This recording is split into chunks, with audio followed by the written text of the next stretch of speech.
Ternyata ini kunci umat Islam bangkit, kuasai dunia, dan kalahkan Amerika Serikat dan Eropa. Sejarah pernah mencatat Islam sempat berjaya dan menguasai dunia lewat penemuan-penemuan di sektor ilmu pengetahuan, teknologi, dan ekonomi pada abad ke-8 sampai ke abad 11 Masehi.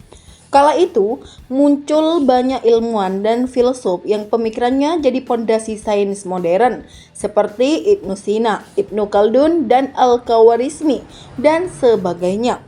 Sayang, kondisi sekarang berkebalikan, sulit memunculkan Ibnu Sina baru di dunia kekinian. Lalu negara-negara berpenduduk mayoritas muslim pun termasuk tidak sejahtera dibanding negara mayoritas penduduk non-muslim. Di negara berpenduduk mayoritas muslim selalu ada konflik, kemiskinan hingga pengangguran tinggi, berbanding terbalik di negara berpenduduk mayoritas non-muslim. Salah satu cara untuk bisa membuat umat Islam kembali bangkit adalah memahami bagaimana Islam bisa berjaya ratusan tahun lalu. Ternyata kunci umat Islam bisa bangkit dan kuasai dunia berada di kelompok pedagang atau pengusaha.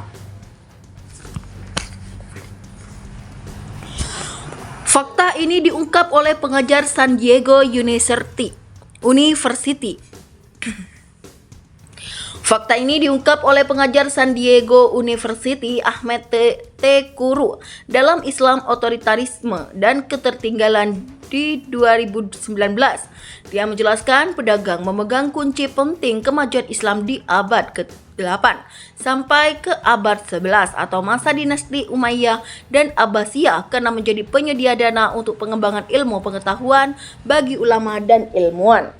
Saat itu para ulama dan ilmuwan memutuskan mengambil jarak dengan kekuasaan. Mereka berpikir mendekatkan diri bersama penguasa bisa membuat kebebasan berpikir terhambat.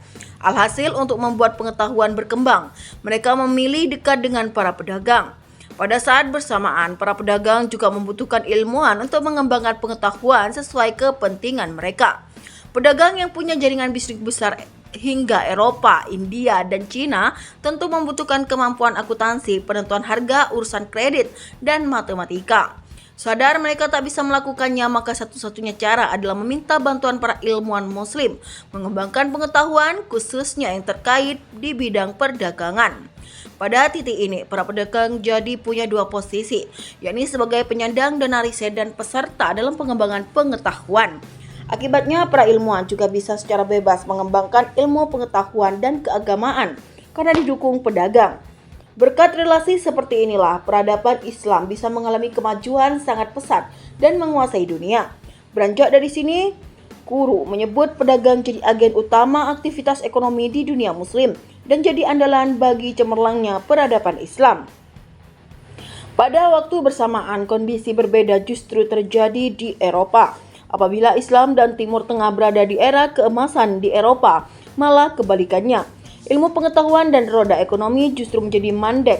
Hal ini bisa terjadi karena kuatnya dominasi agama dan negara mengintervensi para ilmuwan, kebijakan yang sejak awal dibatasi para ilmuwan muslim.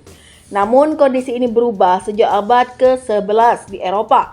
Agama dan negara sudah tak lagi mengintervensi ilmuwan, sehingga melahirkan banyak penemuan-penemuan baru. Dari sini, para penduduknya bisa bangkit dan menciptakan beragam inovasi yang dinikmati masyarakat dunia sekarang. Dengan kedinamisan intelektual dan sosioekonominya, negara-negara barat mengembangkan teknologi dan organisasi militer dan menguasai dunia, ungkap Ahmed T. Kuru. Sayang, pada saat bersamaan dunia muslim mengalami kemunduran, negara malah mengintervensi ilmuwan sehingga membuat otoritas makin terbatas. Alhasil dunia Islam stagnan dan cenderung mengalami kemunduran sampai sekarang.